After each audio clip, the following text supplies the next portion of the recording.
ਬਿਸਮਿਲ੍ਲਾਹਿਰ ਰਹਿਮਾਨਿਰ ਰਹੀਮ। ਸੱਜਣੋ ਤੇ ਮਿੱਤਰੋ, ਕੱਲ ਪੰਜਾਬੀ ਰਿਤਲ ਦਾ ਦਿਹਾੜ ਸੀ। ਪੰਜਾਬ ਹਾਊਸ ਵਿੱਚ ਪਿਛਲੇ ਇੱਕ ਹਫ਼ਤੇ ਤੋਂ ਤਿਆਰੀਆਂ ਜਾਰੀ ਸਨ ਕਿ ਅਸੀਂ ਇਸ ਵਾਰੀ ਆਪਣੇ ਕਲਚਰ ਦਾ ਵਿਖਾਲਾ ਇੰਝ ਕਰਾਂਗੇ ਕਿ ਪੂਰਾ ਦਿਨ ਅਦਬ ਤੋਂ ਲੈ ਕੇ ਲੋਕ ਨਾਚ ਗੀਤਾਂ ਅਤੇ ਉਹਨਾਂ ਅਲਾਮਤਾਂ ਨੂੰ ਸਿਰੇ ਪਾਸ ਲਿਆਵਾਂਗੇ ਜਿਹੜੀਆਂ ਸਾਡੀਆਂ ਹੋਂਦ ਦੀ ਨਿਸ਼ਾਨੀ ਨੇ। ਖਾਸ ਤੌਰ 'ਤੇ ਮੌਸੀਕੀ ਸਾਡਾ ਖਸੂਸੀ ਮੌਜੂਦ ਸੀ। ਇਹਦੇ ਨਾਲ ਨਾਲ ਸਾਡੇ ਲੋਕ ਰਕਸ ਦੀਆਂ ਟੀਮਾਂ ਵੀ ਮੁਕੰਮਲ ਤੌਰ 'ਤੇ ਆਪਣੀ ਤਿਆਰੀ ਕਰ ਚੁੱਕੀਆਂ ਸਨ। ਢੋਲ ਵਾਲਾ ਗਰੁੱਪ ਵੀ ਤਿਆਰ ਸੀ। ਅਸੀਂ ਗੱਜ ਵੱਜ ਕੇ ਇਸ ਦਿਨ ਨੂੰ ਹਮੇਸ਼ਾ ਹੀ ਤਰ੍ਹਾਂ ਮਨਾਉਣ ਦਾ ਜਿਵੇਂ ਐਲਾਨ ਕੀਤਾ ਸੀ, ਉਂਝ ਦਾ ਵਿਖਾਲਾ ਵੀ ਹੋਣਾ ਸੀ। ਪਰ ਬਦਕਿਸਮਤੀ ਨਾਲ 13 ਮਾਰਚ ਦੀ ਸਵੇਰ ਪੰਜਾਬੀ ਬੋਲੀ ਦੇ ਮੰਨੇ ਪੁਰਾਣੇ ਸ਼ਾਇਰ ਅਤੇ ਅਜੋਕੇ ਵੇਲੇ ਵਿੱਚ ਸਾਡੀ ਜਦੀਦ ਅਤੇ ਕਲਾਸਿਕੀ ਸ਼ਾਇਰੀ ਜੀਤ ਨੂੰ ਜੋੜ ਕੇ ਰੱਖਣ ਵਾਲੇ ਅਦਲ ਮਨਾਸ ਲਾਹੌਰੀ ਚਲਾਣਾ ਕਰ ਗਿਆ। ਪੰਜਾਬੀ ਅਦਬ ਲਈ ਇਹ ਬਹੁਤ ਵੱਡਾ ਸਦਮਾ ਸੀ ਕਿ ਉਹ ਜਿਹੇ ਲੋਕ ਸਮਾਜ ਵਿੱਚ ਹੋਣ ਅਤੇ ਉੱਥੋਂ ਦੀ ਅਦਬੀ ਵਿਰਾਸਤ ਹਮੇਸ਼ਾ ਨਮਾਇਆ ਹੋ ਕੇ ਸਾਹਮਣੇ ਆਉਂਦੀ ਹੈ।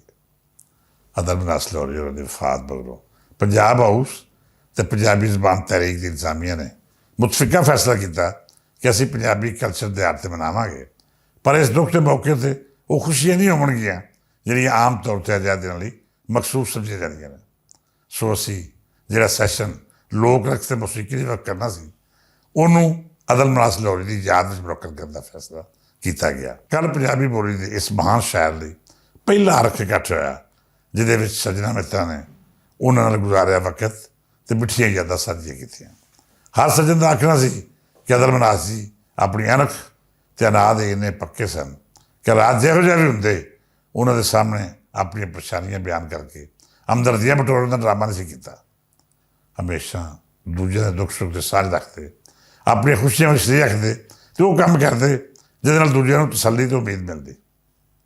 ਮੈਂ ਕੱਲ੍ਹ ਵੀ ਅਰਜ਼ ਕੀਤਾ ਸੀ ਕਿ ਅਦਲ ਮਨਾਸ ਲਾਹੌਰੀ ਸਾਡੇ ਸਮਾਜ ਵਿੱਚ ਮੁਸ਼ਾਇਰੇ ਦੀ ਉਹ ਅਲਾਮਤ ਸਨ ਜਿਹਨੂੰ ਅਸੀਂ ਆਮ ਤੌਰ 'ਤੇ ਰੌਣਕ ਵੀ ਆਖਦੇ ਸਾਂ ਅਤੇ ਇਹ ਗੱਲ ਅਦਬੀ ਹਲਕੀ ਵੀ ਤਸਲੀਮ ਕਰਦੇ ਸਨ ਕਿ ਜਿਸ ਮੁਸ਼ਾਇਰੇ ਵਿੱਚ ਅਦਲ ਮਨਾਸ ਲਾਹੌਰੀ ਹੁੰਦੇ, ਉਹ ਮੁਸ਼ਾਇਰਾ ਉਹਨਾਂ ਦੀ ਬਰਕਤ ਨਾਲ ਬਹੁਤ ਕਾਮਯਾਬ ਹੁੰਦਾ। ਅਦਲ ਮਨਾਸ ਲਾਹੌਰੀ ਵਿਖਾਲਾ ਨਹੀਂ ਸੀ ਕਰਦੇ।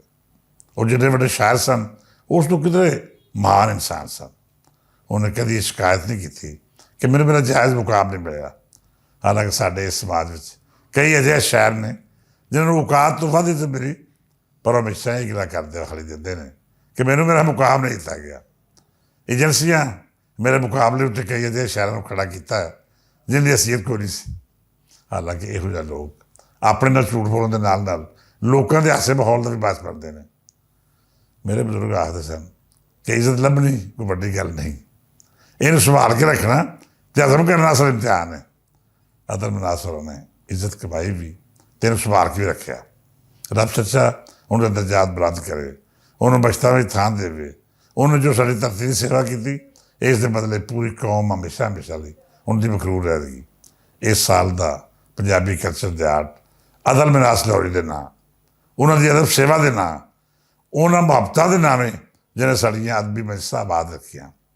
ਇੱਕ ਵੱਡੇ ਬੰਦੇ ਦਾ ਟੁੱਟ ਜਾਣਾ ਐਡਾ ਵੱਡਾ ਅਖਲਾਕ ਛੱਡ ਜਾਂਦਾ ਹੈ ਜਿਹਦੇ ਪੁਰ ਹੋਣ 'ਚ ਸਦੀਆਂ ਲੱਗ ਜਾਂਦੀਆਂ ਨੇ। ਸੱਜਣੋ ਤੇ ਮਿੱਤਰੋ, ਕੱਲ੍ਹ ਦੇ ਪ੍ਰੋਗਰਾਮ ਸਾਦਗੀ ਨਾਲ ਰਹੇ। ਬਹੁਤ ਸਾਰੇ ਸੈਸ਼ਨ ਮਨਸੂਖ ਕੀਤੇ ਗਏ। ਢੋਲ ਢਮੱਕਾ ਅਤੇ ਗੀਤਾਂ ਦੀ ਮਹਿਫਲ ਦੇ ਇੰਤਜ਼ਾਮਾਤ ਵੀ ਵੇਲੇ ਨੂੰ ਪਹਿਲਾਂ ਮਨ੍ਹਾ ਕਰ ਦਿੱਤੇ ਗਏ, ਪਰ ਇੱਕ ਸੈਸ਼ਨ ਅਸੀਂ ਖਸੂਸੀ ਤੌਰ 'ਤੇ ਇਨਕਾਦ ਕੀਤਾ। ਉਹ ਸਮਾਜ ਸੇਵਾ ਕਰਨ ਵਾਲੇ ਇਦਾਰੇ ਲਈ ਖਸੂਸੀ ਐਵਾਰਡ ਦੇਣਾ ਸੀ। ਆਮ ਤੌਰ 'ਤੇ ਸਾਡੇ ਮੁਆਸ਼ਰੇ ਵਿੱਚ ਉਹਨਾਂ ਲੋਕਾਂ ਦੀ ਸਲਾਹ ਨਹੀਂ ਕੀਤੀ ਜਾਂਦੀ ਜਿਹੜੇ ਚੁੱਪ ਚੁਪੀਤੇ ਖਾਮੋਸ਼ੀ ਨਾਲ ਲੁਕਾਈ ਦੇ ਦੁੱਖ ਦਰਦ ਦੂਰ ਕਰਦੇ ਨੇ। ਸਾਡੇ ਬਹੁਤ ਜਿਹੇ ਇਦਾਰੇ ਅਜਿਹੇ ਨੇ ਜਿਨ੍ਹਾਂ ਦੇ ਮਾਲਕਾਨ ਨੇ ਹਮੇਸ਼ਾ ਆਪਣੇ ਰਿਜ਼ਕ ਦੀ ਰੁਕਾਈ ਦਾ ਹਿੱਸਾ ਮਹਿਸੂਸ ਕੀਤਾ ਹੋਇਆ ਹੈ। ਇਹਨਾਂ ਮਿੱਤਰਾਂ ਨੇ ਬਹੁਤ ਸਾਰੇ ਮਨਸੂਬਿਆਂ ਵਿੱਚ ਪੰਜਾਬ ਹਾਊਸ ਨਾਲ ਰਲ ਕੇ ਅਜਿਹੇ ਅਮਲੀ ਕੰਮ ਕੀਤੇ ਜਿਹਨਾਂ ਦੀ ਕਦੀ ਵੀ ਤਸ਼ਹੀਰ ਨਹੀਂ ਕੀਤੀ ਗਈ। ਇਹ ਖਾਲਸ ਰੱਬ ਦੀ ਰਜ਼ਾ ਅਤੇ ਰੁਕਾਈ ਦੀ ਸੇਵਾ ਲਈ ਕੀਤੇ ਜਾਂਦੇ ਨੇ।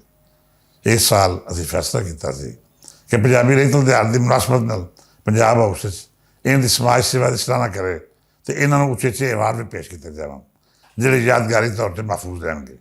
ਧਰਤੀ ਦੇ ਲੋਕ ਆਪਣੇ ਮੋਸ਼ਕਾਂ ਨਹੀਂ ਭੁੱਲਦੇ। ਕੱਲ੍ਹ ਇਸ ਹਿੱਸੇ ਜਿਹੜੀ ਤਕਰੀਬ ਹੋਈ, ਉਹਦੇ ਵਿੱਚ ਪੰਜਾਬੀ ਰਿਤਲ ਤਹਿਰੀਕ ਅਤੇ ਅਦਬ ਨਾਲ ਜੁੜੇ ਹੋਏ ਵੱਡੇ ਨਾਂ ਸ਼ਾਮਲ ਸਨ ਜਿਹਨਾਂ ਦੇਸ਼ ਸੇਵਾ ਦੇ ਖੇਤਰ ਵਿੱਚ ਚੁੱਪ ਚੁਪੀਤੇ ਖਾਮੋਸ਼ੀ ਨਾਲ ਕੰਮ ਕਰਨ ਵਾਲੇ ਮਹਾਨ ਲੋਕਾਂ ਦੀ ਨਜ਼ਰ ਐਵਾਰਡ ਕੀਤੇ ਅਤੇ ਉਹਨਾਂ ਦੀ ਸਰਾਹਨਾ ਕੀਤੀ। ਸੱਜਣੋ, ਪੰਜਾਬ ਇੱਕ ਸੂਬਾ ਨਹੀਂ, ਇਹ ਹਜ਼ਾਰਾਂ ਵਰ੍ਹੇ ਪੁਰਾਣੀ ਤਾਰੀਖ ਦਾ ਉਹ ਵਾਰਸ ਹੈ ਜਿਹਨੇ ਅਜਿਹੇ ਮੁਸ਼ਕਿਲ ਜ਼ਮਾਨੇ ਵੇਖੇ ਜਦ ਕੌਮਾਂ ਆਪਣੀ ਪਹਿਚਾਣ ਭੁੱਲ ਕੇ ਬੇਗਾਨੇ ਰੰਗ ਵਿੱਚ ਰੰਗੀਆਂ ਜਾਂਦੀਆਂ ਨੇ। ਪੰਜਾਬ ਨੇ ਹਰ ਹਾਲ ਵਿੱਚ ਹਾਲਾਤ ਦਾ ਮੁਕਾਬਲਾ ਕੀਤਾ, ਹਮਲਾਵਰਾਂ ਨੂੰ ਜਵਾਬ ਦਿੱਤਾ ਅਤੇ ਆਪਣੀ ਪਹਿਚਾਣ ਨੂੰ ਮਹਿਫੂਜ਼ ਰੱਖੇ। ਸਾਬਤ ਕੀਤਾ ਕਿ ਅਸੀਂ ਉਹ ਅਣਖੀ ਕੌਮ ਹਾਂ ਜਿਹੜੀ ਕਦੀ ਵੀ ਆਪਣਾ ਸ਼ਿਮਲਾ ਨੀਵਾਂ ਨਹੀਂ ਹੋਣ ਦੇਗੀ। ਮਾਰਚ ਦਾ ਦਿਨ ਸਾਡੀ ਇਸੇ ਪਹਿਚਾਣ ਦੀ ਅਲਾਮਤ ਦਾ ਨਾਂ ਹੈ। ਇਹ ਦਿਨ ਅਸੀਂ ਪੰਜਾਬ ਸਰਕਾਰ ਤੋਂ ਖੋਹ ਕੇ ਲਿਆਏ। ਇਸ ਦਿਨ ਲਈ ਅਸੀਂ ਆਪਣੀ ਜਦੋਜਹਿਦ ਕੀਤੀ।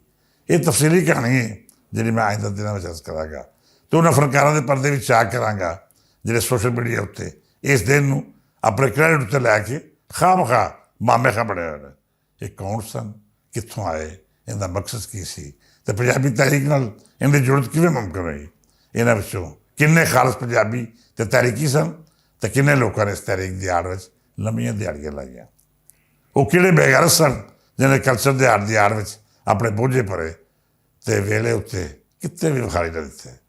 ਕਿਸ ਦਾ ਕੀ ਕਿਰਦਾਰ ਸੀ, ਕੌਣ ਕਿੰਨੇ ਪਾਣੀ ਸੀ, ਕਿਹੜਾ ਇਸ ਤਹਿਰੀਕ ਦਾ ਸਾਲਾ ਬਣਿਆ ਹੋਇਆ ਹੈ ਅਤੇ ਕਿੰਨੇ ਸਹੀ ਮਾਇਨਿਆਂ ਵਿੱਚ ਇਸ ਤਹਿਰੀਕ ਨੇ ਜਦੋਜਹਿਦ ਕੀਤੀ, ਆਪਣਾ ਸਰਮਾਇਆ ਅਤੇ ਜ਼ਿੰਦਗੀ ਵੀ ਪੇਸ਼ ਕੀਤੀ। ਇਹ ਨਜ਼ਾਰਾ ਕਰਨਾ ਬੜਾ ਹੀ ਜ਼ਰੂਰੀ ਹੈ ਕਿਉਂ ਜੇ ਅੱਜ ਅਸੀਂ ਇਹਨਾਂ ਦੀਆਂ ਨਫ਼ਸਬਾਜ਼ੀਆਂ ਉੱਤੇ ਚੁੱਪ ਰਹਾਂਗੇ ਅਤੇ ਫਿਰ ਆਉਣ ਵਾਲੇ ਕੱਲ੍ਹ ਵਿੱਚ ਜਿਹੜੀ ਤਾਰੀਖ ਮਸਕ ਹੋਵੇਗੀ ਉਸ ਦੇ ਗੁਨਾਹ ਵਿੱਚ ਅਸੀਂ ਸਾਰੇ ਬਰਾਬਰ ਦੇ ਸ਼ਰੀਕ ਹੋਵਾਂਗੇ। ਮੈਂ ਆਪਣੇ ਨਿੱਕੇ ਵੀਰ ਅਤੇ ਭਰਾ ਅਤੇ ਲੀਡਰ ਚੌਧਰੀ ਇਲਿਆਸ ਘੁੰਮਣ ਨੂੰ ਵੀ ਆਖਾਂਗਾ ਕਿ ਇਸ ਮੌਜੂ ਉੱਤੇ ਮੁਕੰਮਲ ਔਰ ਖੁੱਲ੍ਹ ਕੇ ਗੱਲ ਕਰਨ ਅਤੇ ਤਾਰੀਖ ਮਸਕ ਕਰਨ ਵਾਲਿਆਂ ਨੂੰ ਚੰਗੀ ਤਰ੍ਹਾਂ ਬਾਵਰ ਕਰਾਉਣ ਕਿ ਪੰਜਾਬੀ ਰੇਤਲ ਦਿਹਾੜ ਮਨਾਉਣਾ ਸਾਡੀ ਪੂਰੀ ਕੌਮ ਦਾ ਖਾਬ ਸੀ, ਜਿਸ ਦੀ ਤਾਬੀਰ ਵਿੱਚ ਉਹ ਲੋਕ ਸ਼ਾਮਲ ਹੈ ਜਿਨ੍ਹਾਂ ਨੇ ਕਦੀ ਵੀ ਤਾਰੀਖ ਨੂੰ ਆਪਣੀ ਸ਼ੋਭਦਾਬਾਜ਼ੀ ਜਾਂ ਲਾਲਚ ਅਤੇ ਲੋਭ ਲਈ ਇਸਤੇਮਾਲ ਨਹੀਂ ਸੀ ਕੀਤਾ।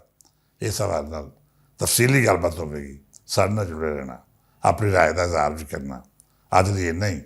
ਇਸ ਦੁਆ ਨਾਲ ਇਜਾਜ਼ਤ ਦਿਓ ਕਿ ਰੱਬ ਸੱਚਾ ਸਾਡੇ ਦੇਸ਼ ਪੰਜਾਬ ਨੂੰ ਹਮੇਸ਼ਾ ਆਬਾਦ ਰੱਖੇ, ਇਹਨੂੰ ਹਰ ਮੁਸੀਬਤ ਅਤੇ ਆਫਤ ਤੋਂ ਮਹਿਫੂਜ਼ ਰੱਖੇ, ਸਾਡੇ ਲੋਕਾਂ ਨੂੰ ਚੜ੍ਹਦੀ ਕਲਾ ਵਿੱਚ ਰੱਖੇ, ਇਸ ਧਰਤੀ ਨੂੰ ਆਪਣੀਆਂ ਰਹਿਮਤਾਂ ਅਤੇ ਨਿਅਮਤਾਂ ਦੀ ਛਾਂ ਹੇਠ ਰੱਖੇ। ਕੱਲ੍ਹ ਫੇਰ ਵਿਚਾਰ ਚਾਂਦਰਾ ਹੋਵੇਗਾ।